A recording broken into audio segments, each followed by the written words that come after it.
তারা আসবেন শেকড়টাকে উপড়ায় ফেলতে, উপড়ায় ফেলে নতুন একটা পবিত্র গাছ রোপণ করা হবে, ওই গাছের উপরে 40 বছরের খেলাফা কায়েম হবে। এটা কেমন? এটা হচ্ছে আবু জাহেলের যুগ, মনে আছে আবু জাহেলের যুগ? আইয়ামে জাহেলিয়াত। আইয়ামে জাহেলিয়াত মানে হচ্ছে শিরক। আইয়ামে জাহেলিয়াত মানে মূর্তি পূজা। আইয়ামে জাহেলিয়াত মানে রিবা, সুদ। আপনারা কেমন আছেন?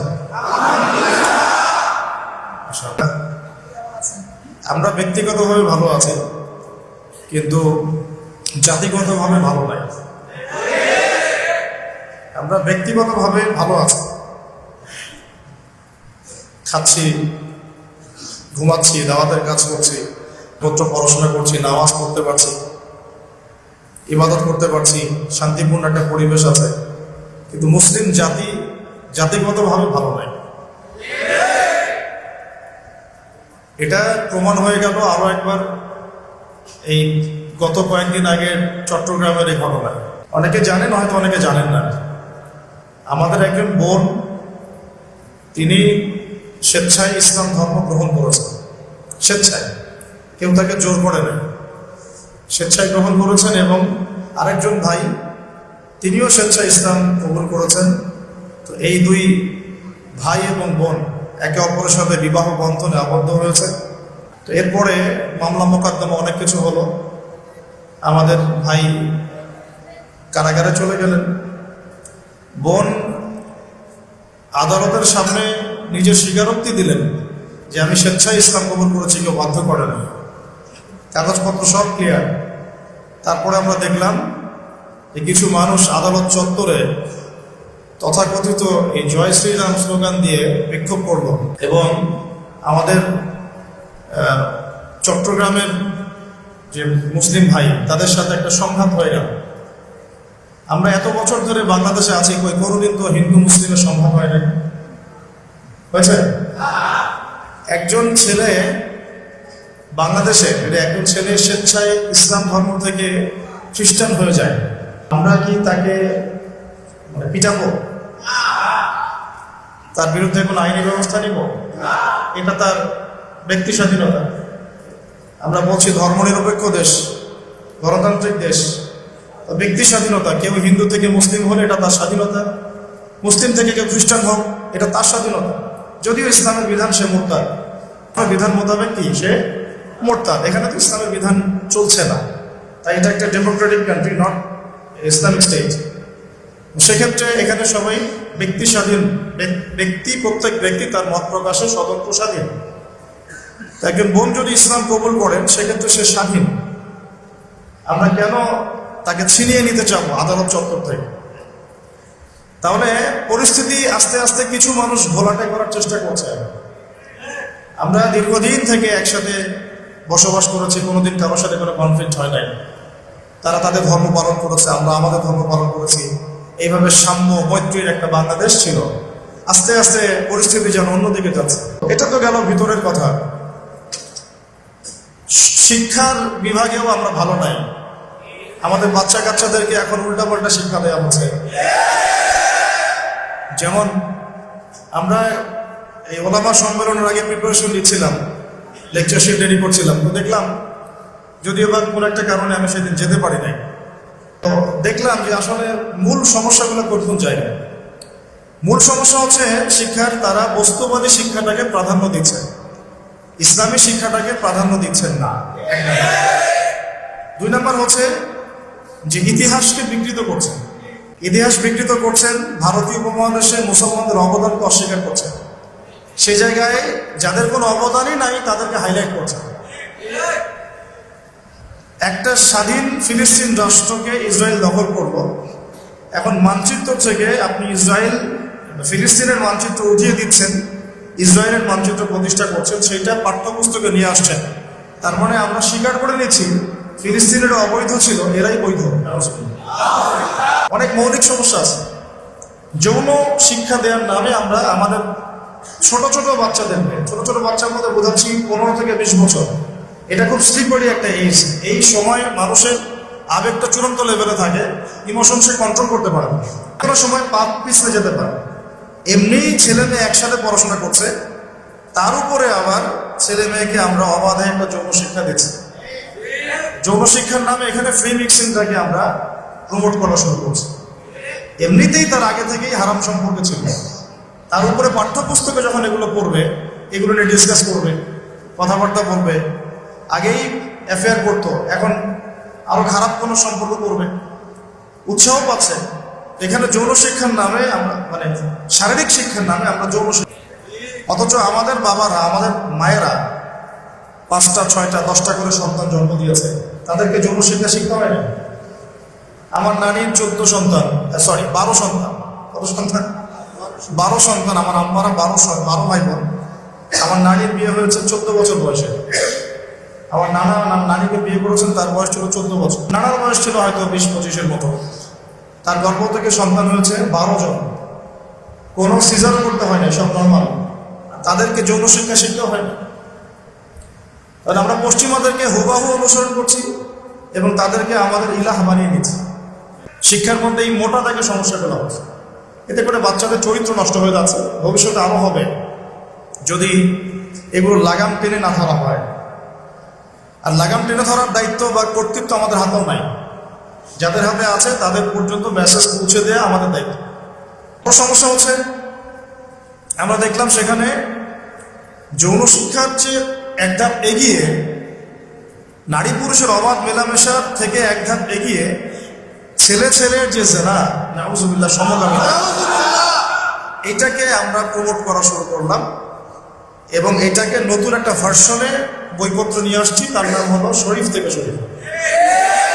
শিক্ষার মধ্যে আমরা আসলে ভালো নাই এখন। আর এই 15 বছরের সিলেবাসের মধ্যে তারা 15টা হাদিস মুখস্থ করবে কিনা আমার জানা নাই। 15টা সূরা তাদের তাফসীর পড়ানো হবে কিনা আমাদের জানা নাই। 15টা ফিকহের মানে মাসআলাও তারা মুখস্থ রাখতে পারবে কিনা আমরা জানি না। 15 বছর সমস্যা হচ্ছে কি, যে এই শিক্ষাটার মধ্য থেকে আমরা ধর্মীয় শিক্ষাটাকে আস্তে আস্তে উঠাই দিচ্ছি। এর আগে একটা জেনারেশন ছিল, আমরাও যখন পড়েছি তখন কিন্তু আমরা বইপত্র অনেক ইসলামিক বিষয় পেয়েছি।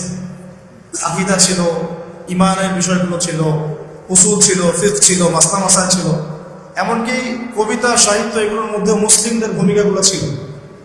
সাল্লাল্লাহু আলাইহি ওয়াসাল্লামের জীবনী ছিল, তাকে নিয়ে কবিতা ছিল, গদ্য ছিল, পদ্য ছিল, উপন্যাস ছিল। আস্তে আস্তে এগুলো সব মিনিমাইজ করা হবে। তো দেখেন, আমরা ব্যক্তিগতভাবে হয়তো অনেক ভালো আছি, জাতিগতভাবে আমরা ভালো নাই। জাতির মেরুদণ্ডই হচ্ছে শিক্ষা। শিক্ষার ক্ষেত্রে আমরা আসলে এখন ভালো নাই। আর এর বাইরে যে শিক্ষা সিস্টেম, যেটা আমরা বলি মাদ্রাসা সিস্টেম, মাদ্রাসা কারিকুলাম, এইটা যদি না থাকতো তাহলে আমার মনে হয় যে বাংলাদেশ থেকে ইসলাম অনেক আগেই মিটে যায়। এই জায়গাতেও কিছু সমস্যা আমরা ফেস করছি এখন। যেমন আমরা এখানে কওমি, আলিয়া এরকম ভাগ হয়ে যাচ্ছি। তারপরে কোনো কোনো ক্ষেত্রে আমরা আমাদের নিজেদের বুঝটাকে প্রাধান্য দেওয়ার জন্য সিলেবাসটাকে আমাদের মতো করে সাজাচ্ছি। কিন্তু একটা চিরন্তন চিরায়ত সিলেবাস আমরা এখন পর্যন্ত প্রণয়ন করতে 100% সমর্থ হয়ে নাই।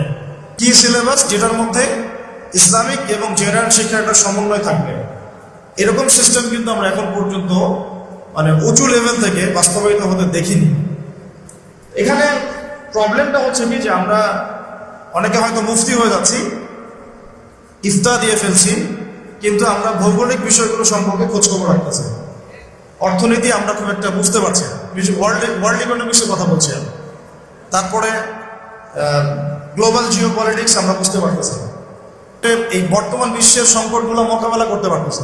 কোরআন হাদিস আমাদের হাতে আছে, এটা দিয়ে আমরা ওয়ার্ল্ডকে চ্যালেঞ্জ করতে পারতেছি। এদিকে কিন্তু কোরআন হাদিস আমি শিখছি, এটা কিছুটা সংস্কারের দাবি রাখে। এটা ওলামায়ে কেরামরা বুঝবেন, হয়তো এটা সবার দায়িত্ব না, ওলামায়ে কেরামরা এটা বুঝবেন এবং তারা ফিকির করছেন যে কিভাবে এটাকে আরো আপডেট করা যায়। মূল জিনিস ঠিক থাকবে, কিন্তু সমসাময়িক উপকারী জ্ঞানগুলো আমাদের দরকার। আমরা কথা বলছি যে মাইক্রোফোন দিয়ে, যে রেকর্ডিংগুলো হচ্ছে, আমাদের হাতে যে ফোনগুলো অনেকে, এগুলো কাইন্ডলি ভিতরে রাখেন। তারপরে প্রযুক্তিগত বিষয়, অ্যাপস, গুগল, ফেসবুক, ইউটিউবিং, যে কোনো প্ল্যাটফর্মের দিকে তাকান, কোনোটাই আমাদের ক্রিয়েট করে না। আমি গিয়েছিলাম কয়েকদিন আগেই তায়েফে। নবী সাল্লাল্লাহু আলাইহি ওয়াসাল্লাম 80 মাইল মানে প্রায় 100 কিলো 100 কিলো রাস্তা তিনি পায়ে হেঁটে গিয়েছেন, কোনো বাহনে চড়ে না, পায়ে হেঁটে 100 কিলো গিয়েছেন। একজন সাহাবীকে সাথে নিয়ে, যায়েদ ইবনে হারসা রাদিয়াল্লাহু আনহু, সেখানে গিয়ে তিনি মক্কার বিপরীতে একটা সাপোর্ট আশা করেছিলেন যে তায়েফবাসী ইসলাম কবুল করলে আবু জাহেল, আবু লাহাব, উতবা, সাহেবার এগেনস্টে একটা জিওপলিটিক্যাল সাপোর্ট আমরা পাবো। তো সেখানে তারা তো ইসলাম কবুল করেই নাই, বরং 3টা বড় বড় গোত্র, আব্দে ইয়ালাইল, আব্দে মাসউদ আর হাবিব বিন আমর, এই 3টা বড় বড় গোত্র ছিল। 3 ভাইয়ের ইসলাম তো কবুল করেই নাই। 1.5 মাস নবীজি পরিশ্রম করেছেন, 1.5 মাস। কত মাস? 1.5 মাস পরিশ্রম করেছেন, পায়ে হেঁটে গিয়েছেন গ্রীষ্মকালের জুন জুলাই মাসে তপ্ত রোদের নিচে, মরুভূমির ওয়েদারে, আমাদের মতো কমফোর্টেবল ওয়েদার না। 1.5 মাস থেকেছেন, দাওয়াত দিয়েছেন, দাওয়াত তো একজন কবুল করেই নাই, উল্টা নবী সাল্লাল্লাহু আলাইহি ওয়াসাল্লামকে রক্তাক্ত করে তায়েফ থেকে বের করে দিয়েছে। সেই নবীর উম্মত আমরা একদিন, এক রাত, 1 ঘন্টা, 2 ঘন্টার ধৈর্য হারা হয়ে যায়। আমরা দিন কায়েম করবো কিভাবে? দাঁড়ান, দিন কায়েম করা আর দিনের দাওয়াত দেওয়া এগুলো এক জিনিস না। আজকে আসছি, আমি দিনের দাওয়াত দিয়ে চলে গেলাম, এখানে দিন প্রতিষ্ঠা হবে, এমন না বিষয়।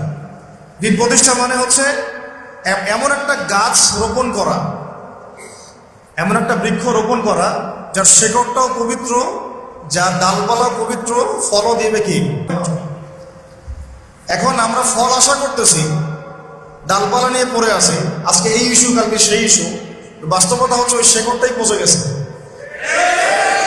শেকড়টা কিন্তু নাই, পচে গেছে। আজকে ট্রান্সজেন্ডার ইস্যু আসছে, আমরা লাফাচ্ছি, অনেকে কথা বলছি, আমরা সম্মেলন করতেছি, লেখালেখি করতেছি, বইপত্র লঞ্চ করতেছি, অনেকে বক্তব্য দিচ্ছি।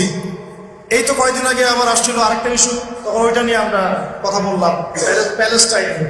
আবার শিক্ষা ইস্যু আসলো, ওইটা নিয়ে কথা বললাম। আমরা একটা একটা করে সমস্যা নিয়ে হাতড়ে ফিরতেছি অন্ধকারে। আসলে সমস্যাটা মূলত গোড়ায়, ওই শেকড়টাই তো অপবিত্র। এই অপবিত্র বৃক্ষের মধ্যে কোনো পবিত্র ফল আশা করা যায় না। এখন আমাদের হাতে 2টাই অপশন। একটা হচ্ছে এই অপবিত্রতাটাকে, বা যে পোকা ধরেছে এখানে, এটাকে মেডিসিন প্রয়োগ করে এই পোকাগুলোকে সারানো, নিরাময় করা, গাছটাকে বাঁচানো। আমরা এই পদ্ধতিতে হাঁটছি এখন, দাওয়াতের মেহনত। দাওয়াতের মেহনত মানে এইটাই।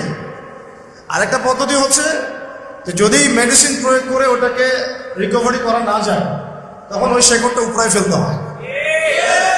এই 2টা ছাড়া কিন্তু আসলে কোনো অপশন নাই সলভ করা। কারণ আমরা সলভ করতেছি ওলামায়ে কেরামের সাথে পরামর্শ করে, আমরা কোন পথে হাঁটতেছি। আমরা হাঁটতেছি এখন কিন্তু মেডিসিন দেওয়ার পথে। মেডিসিন দাও, যেখানে যেটা রোগ সেখানে সেই মেডিসিন দিয়ে আসো। কিন্তু এটাতে আদতে কতটুকু কাজ হচ্ছে এটাও একটা ভাবার বিষয়। শেকড়টা পচে গেছে। আর এই পচা শেকড় যদি একক মালিকানার হতো তাও একটা কথা ছিল। এই পচা শেকড়ের মালিকানা আবার যৌথ মালিকানা, মানে পুরো বুঝাতে পারতেছি কিনা, সব কথা তো আর খোলা বলা আসবে না, বুঝতে হবে কিছু, মানুষের হৃদয়ের হইতে হবে আর কি। ঠিক আছে? এখন এমন না যে একটা রাষ্ট্র চাইলেই তার পুরো জনগণকে ইসলামের পথে আনতে পারে, এখন সেই যুগ না। বরং এখন পুরো একটা বিশ্ব শক্তি এটাকে নিয়ন্ত্রণ করে, যৌথ মালিকানা। বিশ্বের মালিকানা এখন যৌথ মালিকানা। বিশ্বের মোরাল যারা হিউম্যানিটির গান শোনায়, মানবতার গান শোনায়, মানবতার ফেরিওয়ালা, তো এরা হচ্ছে এই পুরো বিশ্বের মূল তাগতি শক্তি।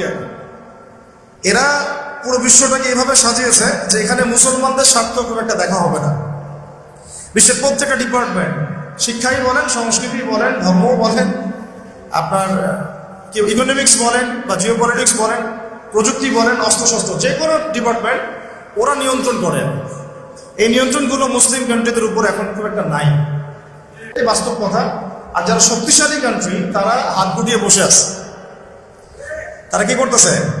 হাত গুটিয়ে বসে আছে। যে ফিলিস্তিন ইস্যু নিয়ে ওআইসিদের যে ভূমিকা আমরা দেখলাম, এরপরে আমার বলতে বাধ্য হচ্ছে যে এরকম সংগঠন থাকার চেয়ে না থাকাই ভালো। হচ্ছে যদি বাংলাদেশ ইসলামী হুকুমত কায়েম হয়ে যায় তাও ভালো হবে। সবাই মিলে বসে খেপসা খাওয়া হইল, সবাই একসাথে বসে খালি খেপসা আর ফাহাম খাওয়া হইলো, কোকাকোলা খাইলাম আর বললাম যে হ্যাঁ কিছু করতে হবে, কিছু করা দরকার। মানবতা বিরোধী অপরাধ হচ্ছে, প্রতিদিন বাচ্চাগুলোকে মেরে ফেলছে, মা বোনদেরকে ধর্ষণ করছে, ভাইদেরকে মারতেছে, কিছু করা দরকার, কিছু করা দরকার। এই পর্যন্তই। অথচ আপনি বিশ্বাস করেন, আপনারাও ঘাটাঘাটি করলে পাবেন, পুরো বিশ্বের সবচেয়ে বড় মিলিটারি পাওয়ার মুসলমানদের। মুসলমানদের বেশি না, 10টা দেশ যদি একসাথে মিলিটারি পাওয়ার একত্রিত করে, পশ্চিমাদের চেয়ে বেশি হবে, নেটোর চেয়ে বেশি হবে, যে কোনো বেশি না, 10টা মুসলিম কান্ট্রি একত্রিত করে। তারপরে আমাদের কাছে যে অয়েল আর গ্যাস আছে, এটা দিয়ে পশ্চিমা বিশ্ব কিনে ফেলা সম্ভব। এটা বয়কট করে ব্যান করে দিলে, সাপ্লাই বন্ধ করে দিলে, ওদের এক একটা ইন্ডাস্ট্রি করে যাবে, শেষ। এটা তো করতে পারবে না, কারণ ওদের সাপোর্টে মসনদ টিকে আছে। নুন খাইলে তো গুণ গাইতে হবে। তো এখন আমাদের হাতে সবকিছু আছে, আল্লাহ পাক দিয়েছেন, gold, black gold, oil, gas, military পাওয়ার। জনসংখ্যা সারা বিশ্বে কাদের বেশি? আমাদেরই বেশি। এগুলোর চেয়ে বড় কথা, আমাদের আছে ঈমান, আমাদের আছে আল্লাহ, আমাদের আছে কোরআন, মুহাম্মদ সাল্লাল্লাহু আলাইহি ওয়াসাল্লাম তার মতন নবী।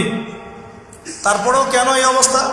চোখের সামনে 26,000 27,000 মানুষকে মারার পরে কোনো শব্দ নাই কেন? তাহলে বোঝেন যে শিকড়টা কি হয়ে গেছে, আসলে পৌঁছে গেছে। আর তোর এখন যৌথ মালিকানা। তো নবী ঈসা আলাইহিস সালাম এবং ইমামুল মাহদীর যে রোল শেষ জামানায়, সেটা হচ্ছে এই শেকড়টা তার উপরায় ফেলবে। তারা মেডিসিন দিবে না। আমরা যে মেডিসিন দিচ্ছি এখন, শেকড়ে মেডিসিন প্রয়োগ করতেছে যে এটা দিলে ভালো হবে, এইটা সলিউশন, এইটা সলিউশন, এইসব মেডিসিন তারা কয়েকটা দিবেন না। তারা আসবেন শেকড়টাকে উপরায় ফেলতে হবে। উপরায় ফেলে নতুন একটা পবিত্র গাছ রোপণ করা হবে, ওই গাছের উপরে 40 বছরের খেলাফা কায়েম হবে। এটা কেমন? এটা হচ্ছে আবু জাহেলের যুগ, মনে আছে আবু জাহেলের যুগ? আইয়ামে জাহিলিয়াত। আইয়ামে জাহিলিয়াত মানে হচ্ছে শিরক। আইয়ামে জাহিলিয়াত মানে মূর্তি পূজা। আইয়ামে জাহিলিয়াত মানে রিবা, সুদ। আইয়ামে জাহিলিয়াত মানে হচ্ছে মাদক। আইয়ামে জাহিলিয়াত মানে জিনা। আইয়ামে জাহিলিয়াত মানে পরকিয়া, বেহায়াপনা। তারপরে আপনার মেয়েদেরকে নিয়ে খষ্টি নষ্টি করা, তারপরে মানুষকে দাসত্বের শৃঙ্খলা আবদ্ধ করা, তারপরে ধরেন যে গোত্রীয় হানাহানি। এগুলোই আইয়ামে জাহিলিয়াত মানে কি আসলে? এইগুলাই। এখনকার বিশ্বে এগুলোর কোনটা নাই? এখনকার বিশ্বে এগুলোর কোনটা নাই?